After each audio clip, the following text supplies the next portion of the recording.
Our moderator for our second panel is Danielle Hansen. Danielle is a certified public accountant and a graduate student at NDSU majoring in software and security engineering. She works for the NDSU Institute for Cybersecurity Education and Research and is involved with technological research, outreach, and event planning. She also has prior experience working in internal audit of IT controls and SOC 2 audit coordination. And Danielle will be introducing our panelists for this, what I hope will be another excellent panel. So Danielle, please take it away. Thanks.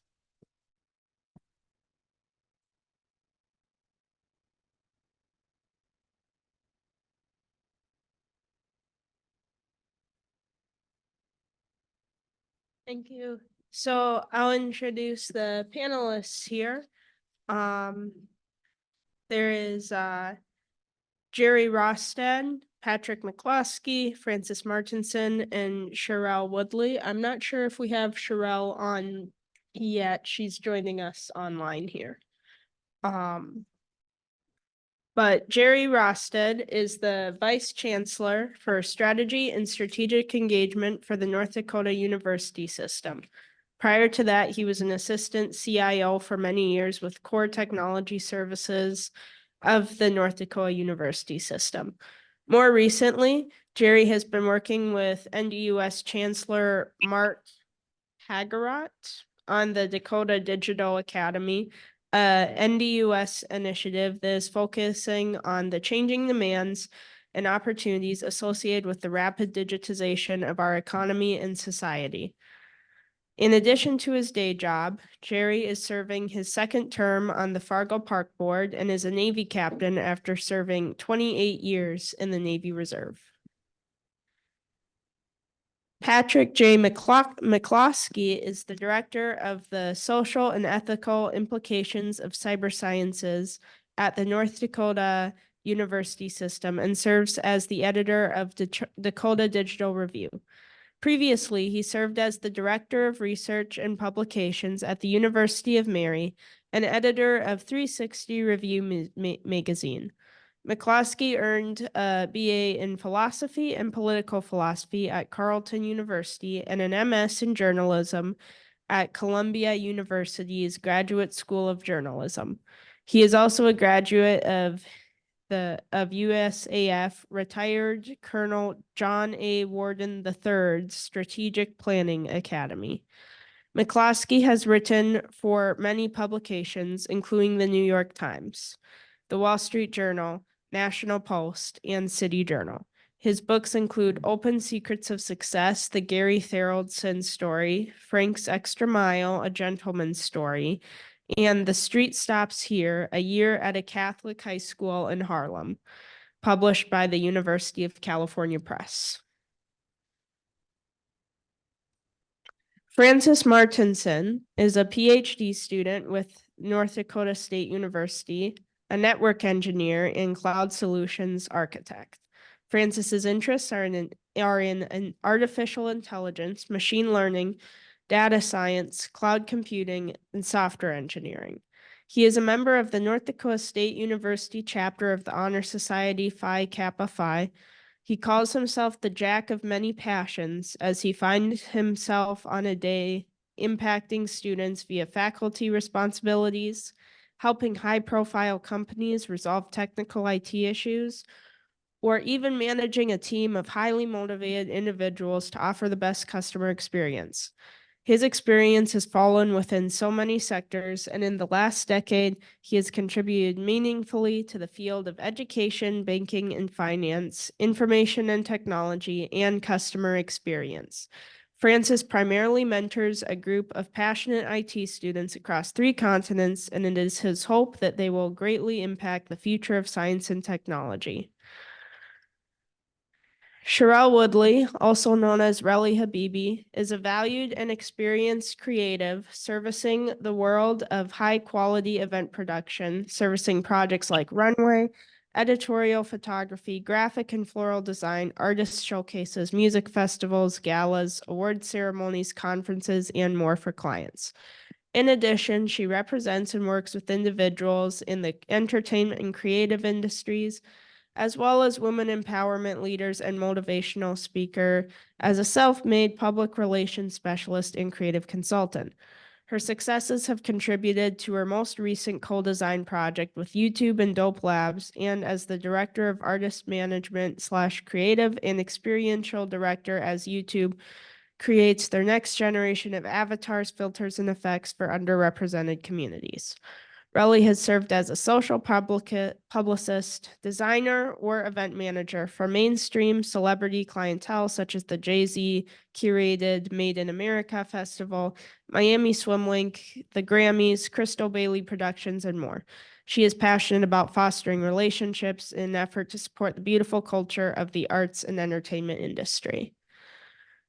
So to start off, I have a question for all panelists here, and that is just like general, what are your thoughts and experiences with how AI is and will interact with society?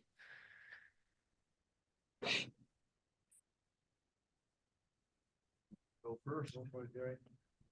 Maybe I'll get it started. Just working. Press the button. Green light.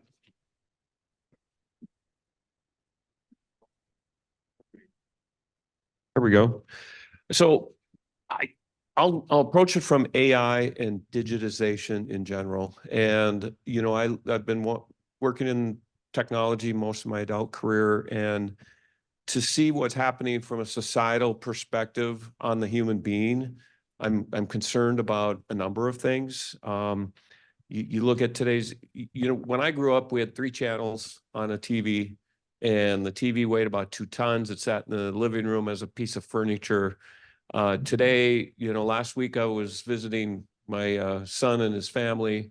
I have a 2-year-old and a 5-year-old grandchild, and at breakfast one morning, I looked at them and they both were eating their breakfast with their heads buried in individual devices.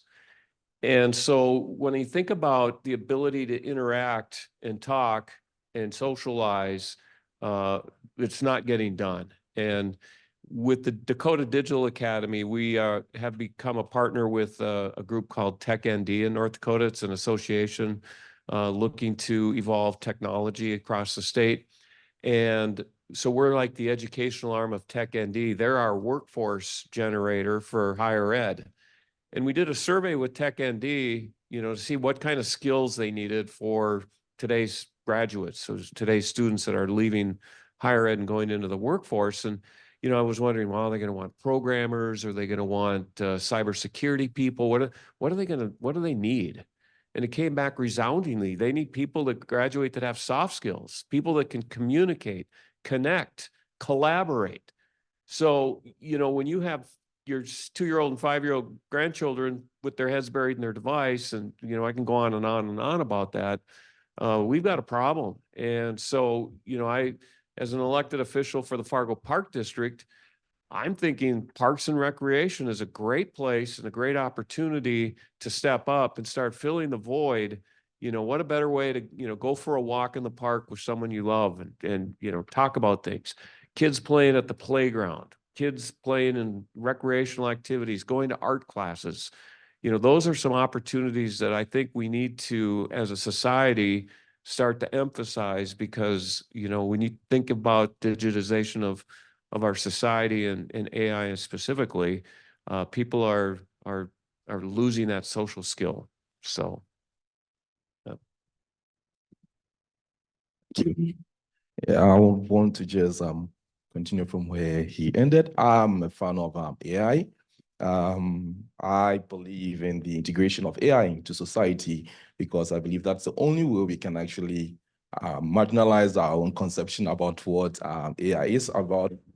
Fortunately for me, I'm working so much into it now. One of the conference papers that I'm writing on is about allow my curiosity, right? It's around allow my curiosity, how AI is recommendation AI is actually causing nuisances to us, how our society has been perceived, how our interactions with society have been perceived by what AI is doing now. I think AI is the best thing that happened to our generation. even in social interaction, right? There are so many memories of my family that I have lost because of the fact that I do not have a way of connecting with my past. These new AI technologies are going to help us. There are so many ways where I can walk the park with my grandfather if the parks have internet that can help me connect with my grandfather or my grandparents outside. When I moved to the United Kingdom, at first I didn't have much money. I used to have a device, but the only time I could connect with my device was when I had a Wi-Fi available. So anytime I stepped outside, I could not connect with anyone else. Let's look at how we can integrate AI into our societies, right? Into our day-to-day living. How can we make these people who are now getting deeper and deeper into misconceptualizing what society feels and societal interactions look like? How can we get them streamlined and aligned into a newly defined concept of what society is? After all, society is about what?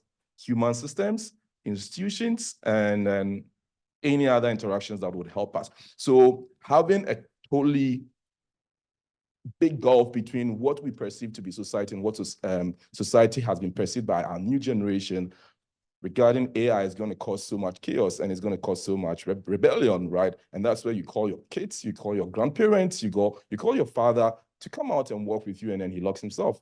Oh, I have a headache. I have this, because we've not been able to integrate what now society looks like. So these are the kind of things that I'm looking at. I have other blogs that I write on augmentation, VRs, ARs, and the rest. How can we use that? I think in one of my classes that I taught one of my students, I talked to them about how can we keep memories of our dear ones, right? How can we keep memories of our dear ones in a sort of a pot? How can we visualize it? How can we even look at how people behave and have a way of keeping them in memory? Can I, in the next 20 years or 40 years, once my mom is gone, can I have a conversation with a perceived thing that actually behaves and talks like my mom? Can I keep my mom's memories forever? All of these social interactions can be actually empowered by the core integration of AI into our society. So for me, I am a big proponent of AI, and I think our perception of society, or our definition of what society looks like now, should change. And once it's changed, we are going to move to another level that is beyond even our perception now, or our thinking now. On the last time, we had that rather fascinating person on joining us from a bridge that doesn't look like the one that goes over the Red River. Hi. So just to provide a perspective lifter, because I believe that everyday people are experts in their own communities. So when it comes to AI, I would like to see AI give underserved and underrepresented communities a voice in the products and spaces and places that impact their daily lives. So in the co-design with YouTube, it was important to explore how AI can solve industry nuances as it relates to various industries, such as the beauty industry, film industry, as it relates to filters, avatars, and effects, and how it's applied to underrepresented communities such as the BIPOC community, Latinx community, LGBTQ community, people of color, and thus forth. And that's where I feel AI will really do the substantial work, the important work, as it relates to everyday people that look like myself.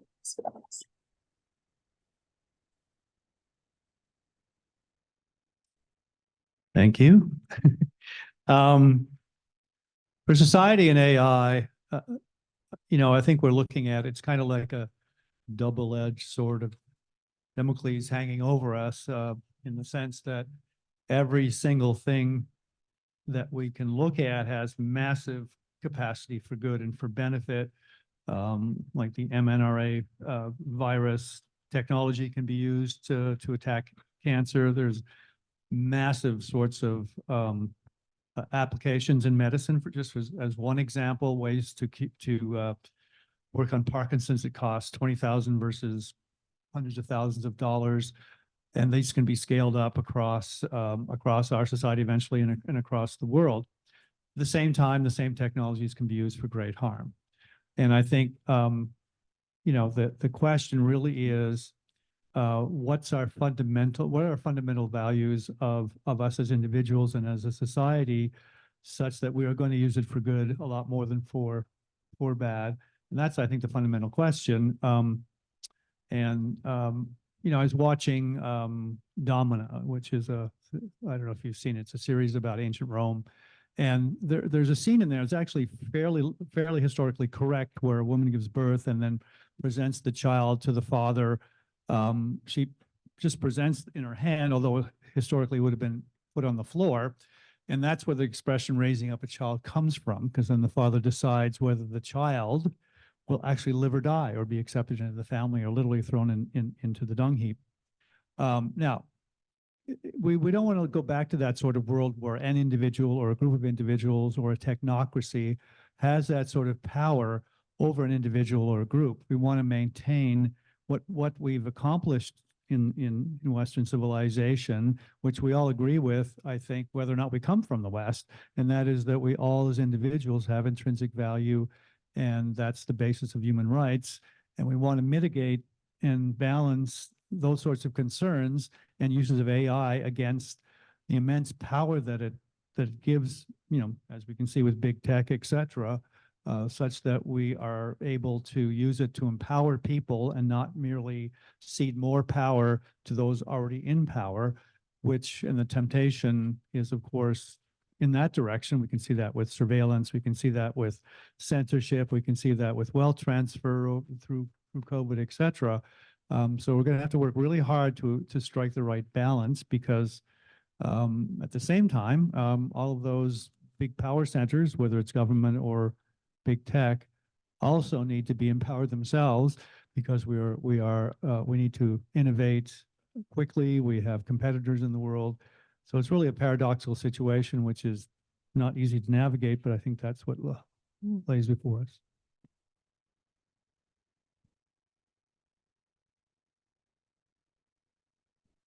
Thank you. And then at this point, like to turn over to the audience for any audience questions. We have a pretty broad range of experience among the panelists here, so I'm sure they'll be happy to answer any questions that you have. Yes, sir.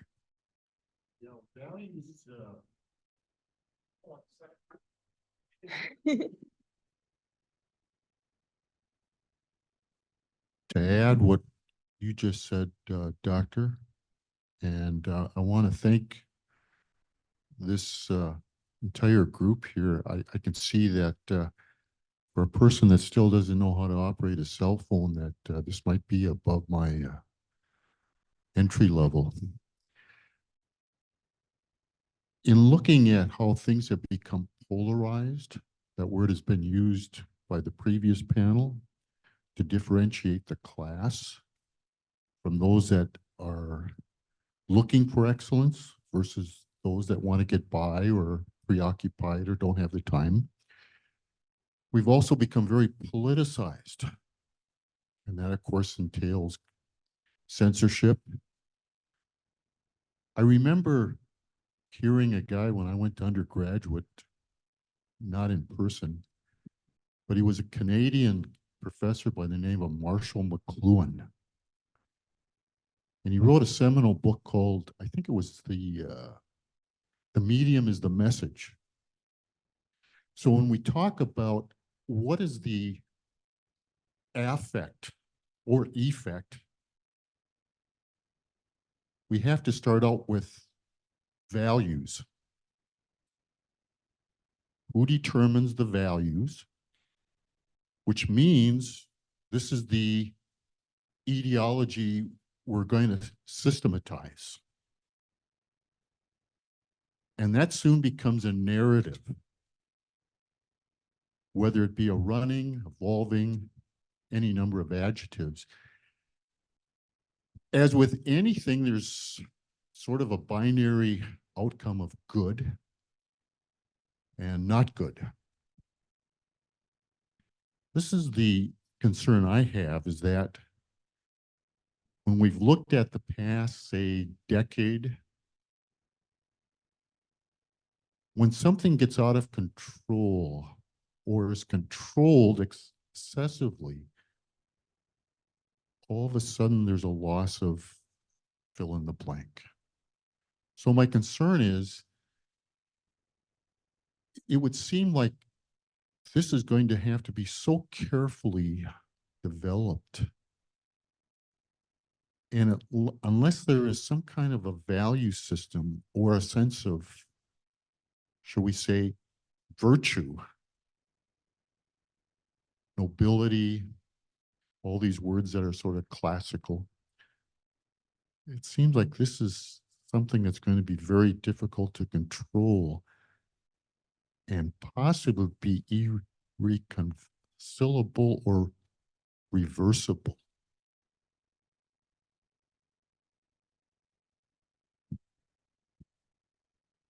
Yeah, I think you're right. We're at that inflection point. We're kind of dealing with what Friedrich Nietzsche pointed out in the late 1800s about the death of God, that is, as a civilization, once we've sort of dropped God as a central focus, morality goes with it. And then what fills that void? And we've had attempts of various totalitarian attempts, fascism, communism, corporatism, and so forth, all of which are horrendous. And we have to somehow figure out a way to maintain those human values, but without perhaps the same religious framework that they were developed in. And that, I think, is fundamentally the challenge, because we all want to live in a world where we are, as groups, as individuals, empowered and free, and that the institutions that will live within the laws, the frameworks, regulations, provide restrictions, but also protect freedom.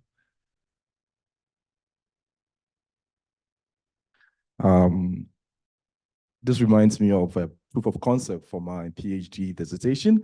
It's on conversational AI, right? So how can my AI talk to you and talk to me on a different tone, different note, etc.? And I was able to do some, for my proof of concept, some prompts. At the end of the day, could characterize me and then have a conversation with me in my accent, in the jargons that I use, etc., to look at the biases. After that, I called some of my students out and I said, are you okay if AI speaks with you this way or talks to you this way? And one said, I don't care. And then the other said, I don't care. And then the third one said, I don't care. And I said, are you okay, three of you, if you ask AI the same question and AI starts talking to you differently, do you think it will be patronizing or it will strike bias? And then that is when one said, so don't care. And the other said, I think I'll start thinking about it and find out if AI would really want to do that. And then the other said, I think in my situation, I'll feel embarrassed that AI is talking to other people than talking to me. And it comes to the value, globalization of value systems, globalization of societal value systems, everything. The last time I was here, I talked about the fact that one of the advantages that we have over AI is that AI cannot predict or generate its own values, its own ethics, its own core personalities. Someone has to place it in. But who is doing that? And how far is the person being restricted by politicization of his position or situation to try and not restrict or to try and not get canceled, to try and not get kicked out of his office, etc. And these are the things that go into who is even actually pulling the strings. Is God going to die in this situation? Our morality is going to be redefined in this situation. What is going to happen to the AI system? And for me, at that point, after the proof of concept, I had to tear down my dissertation because my dissertation was supposed to create an app. And I was like, I'm not going to place this app out there where someone will feel like I'm trying to promote a kind of a bias. But it goes back again to say, if I am creating an AI system, am I creating an AI system that is so in this situation, for the purpose of this conversation, so liberal that it goes against the core moralities that my value systems have been set for, just for the sake of the generalization of its purpose? These are the kind of things that have to be looked at when it comes to AI systems. And I think like most of the laws of this country, where you actually have laws that are restricted to states, laws that are restricted to the federal government, most of these AI systems should do that, right? Where there should be algorithms that should restrict some sort of values, some sort of moralities, some sort of cultural instincts and implications to the group that are actually consuming the AI system. That way, we can still keep our the enclave, right, or the circumference of our society safe and still in its right way. So I'll just build on it a little bit. The challenges that we're faced with is Steve Jobs and Apple dropped the first iPhone in 2007. So that's 16 years we're into it, really, in the digitization. The UN says today digital technologies have advanced more rapidly than any other innovation in the history of mankind. So when you look at that from a more of a longitudinal perspective, to have policy set by the government and even local government, whatever, you can't keep up.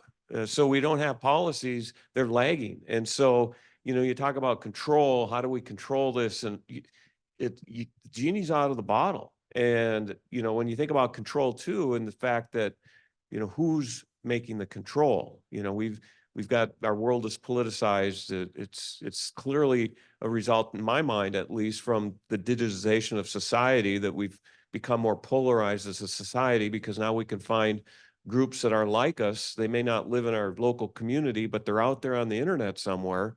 So we polarize to the people that think the same way we think, and whoever's in charge that makes the decision, if they're not, I don't agree with whoever's in charge, that just further polarizes things. So that's a real challenge for our society. And, that's where I go back to, the soft skills, the ability to communicate, connect, collaborate.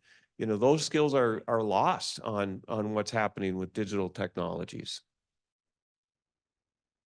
I think the question that we all have to ask ourselves as it relates to AI is, how much do you value as a person? How much do you value the human experience and the human touch?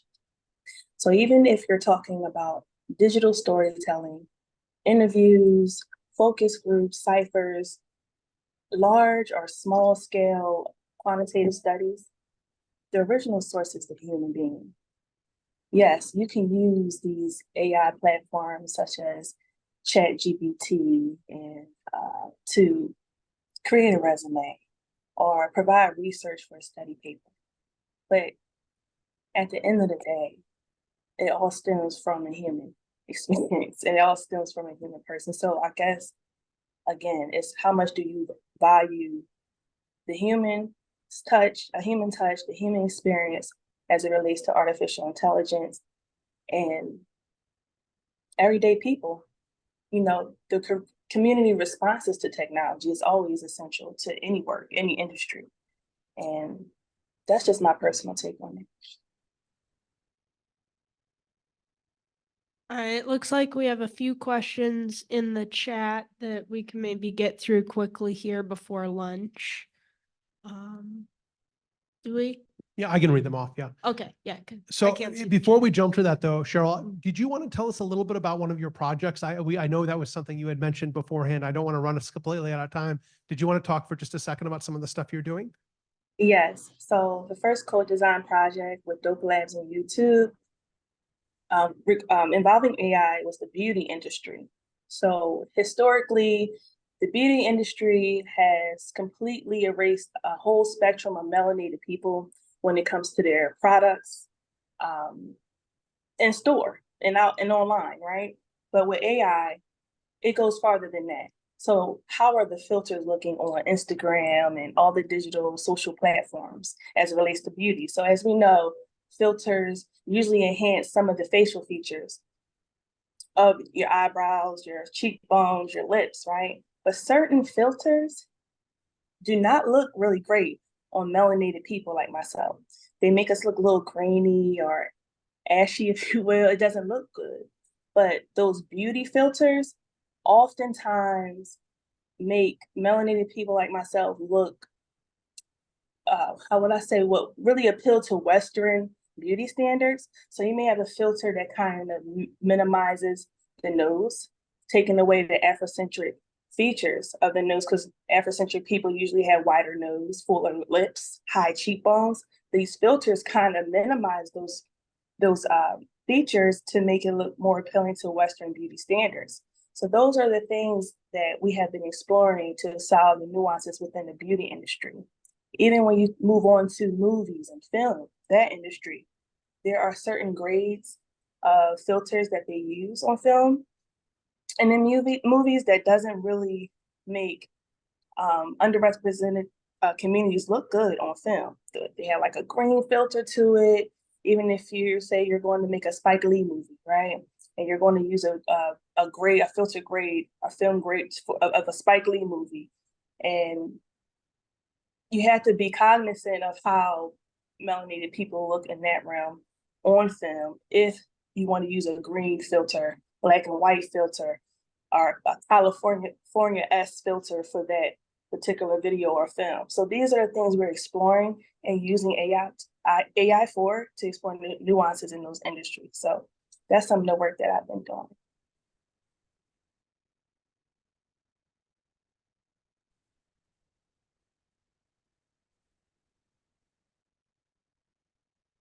Okay, and then we can go to one of the online questions here. I guess the first question that we'll start with is, can you elaborate on the potential ways to think about or answer the question of how we can use AI for good and not for bad? A very, very broad question there. I think the key to that, the answer to that question is what Jerry said before about control, and who's making the decisions. I think if historically, and I think in this arena, if generally speaking, I have a great faith in distributed intelligence, whether it's in discussion, and so we have free speech, whether it's companies in a free market system, all these AI companies making decisions, et cetera, et cetera. I have a great deal of faith in distributed decision-making throughout society that will come to great decisions versus anything top-down, whether government, big tech, alone, et cetera, because no individual or no group can really discern what the best approaches are. And certainly the greater this concentration of power, the greater the temptation to use it for one's own ends. Thank you. So the first question is, what's good and what is bad? It's a broader concept. So we will want to limit it to the greater good, right? What is morally accepted? What is not hurting anyone? What is not causing pain? What is not causing sorrows? Then we are defining good in that sense. But again, AI can be used in that. I remember in one of my classes with ethical hacking with Professor Straub, one of the things that we discussed was the fact that crime and all of those evil are way ahead of us. So as human societies and systems, we are always trying to catch up with criminal entities and crimes. One of the key core technologies of AI is that it's able to predict.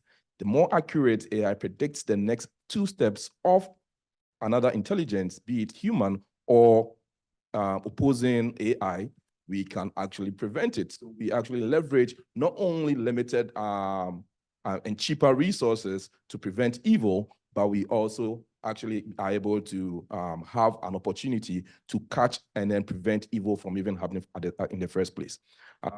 She talked about, Alice talked about creating AI systems that can differentiate between or can actually help, serve melanated folks, right, or people. How can we use the same intelligence to clearly and accurately define and then identify crime or criminals, even in the most undefinable places, right? So we have the parks and gardens where it gets dark at some points and not at other points. Can we enhance and have some AI technologies that can use key features to accurately catch criminals or criminal behaviors in all of those places at which point in time? Then we create safety. Then we promote good. then people come to the parks. So AI in itself has a very enormous responsibility for promoting good, greater good in the sense, not hurting, not killing, keeping things morally upright. So I watched a YouTube video this fall that was less than 15 minutes long. And in the span of that time, the demonstrator on the video used AI to create an entire course on the history of country music in Nashville. He did it in less than 15 minutes. Like the next day, I was having lunch with a faculty member who was like, I've got 200 hours invested in my course. And I'm like, those days are long gone because AI just built that course in less than 15 minutes. So, that's good. A lot of times I hear people talk about AI and that it'll take care of the meaningless jobs that nobody likes to do, the drudgery kinds of work. And I'm kind of sitting there going, every once in a while, I don't mind an hour of drudgery work because, when you're working at a high level day in and day out, that little downtime where you just go do, a more of a meaningless task, that's a refuge and a place to, slow down just for a minute. We can't be operating at warp speed 40 hours a week at our job. So, I don't know if I like the idea of the meaningless jobs going away that we all have because AI will take care of it, because that just leaves us with higher levels of intense work. So throw that in there. For my PR friends, PR as in public relations, I know AI saves them a lot of time because they're traditional PR. So they're not selling media, they're really out networking and building strategic partnerships for their clients. So when it comes to AI, it helps them save time with writing clients biographies and pitches and press release, because they have the information that they need for their clients, the name of their business, industries, and they can just usually put it in something like ChatGPT, and it will basically cut time in half on making these providing these literatures for their PR clients. So that's great, but you just, again, some things you just always need, like the human touch, but you just have to really use your moral fibers, if you have any, to really decipher which one you want to choose. And I'm big on that too, so.